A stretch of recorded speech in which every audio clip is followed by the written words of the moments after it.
Skinamarink is a new horror film from Kyle Edward Ball, who has been making YouTube content for a while, making a lot of short-form horror content, which I think is really cool. Basically, the film is about two kids who are in a house that starts losing its doors and windows, and the parents just disappear. The main thing to note about Skinamarink is that it's an experimental film, and I'm not talking about, oh, that scene in Doctor Strange where there's all like the trippy stuff, that's experimental. No.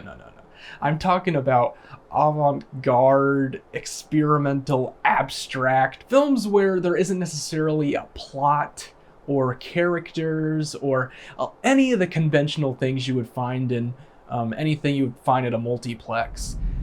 We're gonna try to go fast enough to go into the night. It's more interested in capturing a feeling or an emotion or a vibe. And that's very much what Skinamarink is doing.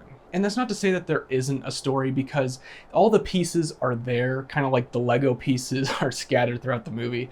All the pieces are there, but it's really up to the viewer to piece them all together and come up with your own interpretation of what's going on. It's very unconventional, and it's definitely not going to be for everyone, but personally, I kind of loved it. I really loved the dreariness, the intense atmosphere, that retro VHS style footage. It just makes everything feel so nightmarish and constantly in the state of agony and anxiety.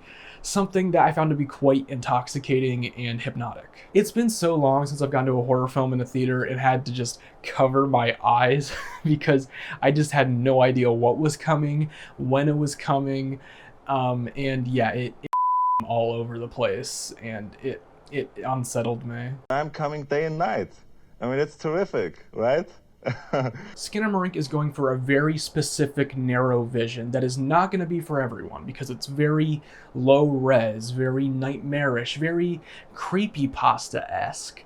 But to me, all those qualities were what really brought it strength and made it so terrifying. There's imagery here that's just going to haunt me for the next few weeks, and especially since it's all contained in one location in a house. Just walking around my place in the middle of the night, I'm not going to want to do that. So yeah, love the film. There we go. The main reason I wanted to make this video is because I've seen another discussion about this film that I haven't been as crazy about. The beauty of film is that everything is subjective. Every movie is going to hit someone in a completely different way. So not everyone is going to love this movie. Many people are going to hate this movie. But that's the problem, because there's been a discussion online that I just don't find productive at all, where some people are criticizing this film, saying how disrespectful it is to the craft of filmmaking, and oh, well, it just took a guy recording shots in his house and he didn't put any effort into this. What a disgrace against film. What a disgrace against filmmaking. And discussions like that make me really upset. The director has shown himself to be very interested in this style of film, given his YouTube channel, so there's no way he was trying to be a con artist, like some people are saying, and just tricking people into a movie. So there's that. But there's also the fact that this is an indie horror film, and it cost $15,000 to make. Films like Skinamarink and Terrifier 2 have really opened the door for indie filmmakers to make a splash and to get these great opportunities to screen their films in all of these theaters across the country, which is amazing to see, because this only opens more opportunities up for other horror directors or just directors of other low-budget films to have their movies in theaters everywhere, to have everyone experience them for themselves. And I think that's great.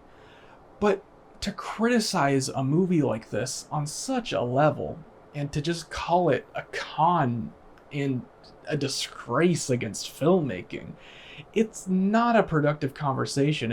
If anything, it just really ruins indie film for everyone. Because putting that kind of rhetoric out there only decreases the odds that someone will want to go see a movie.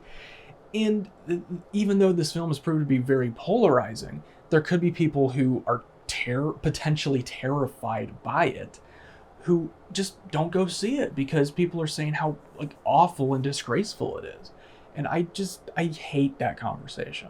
And there have been other YouTubers and movie reviewers, without naming anyone, who just, in their review, they go and mock this movie and be like, oh, well, look how easy it is to make, and this movie, why would you do that? Like, why would you go out of your way to lampoon this indie filmmaker who's just trying to make a creepy little movie? Do you want to get like 10 more Megans rather than something original and interesting? Like not to even dog Megan, because that was a fun movie at all.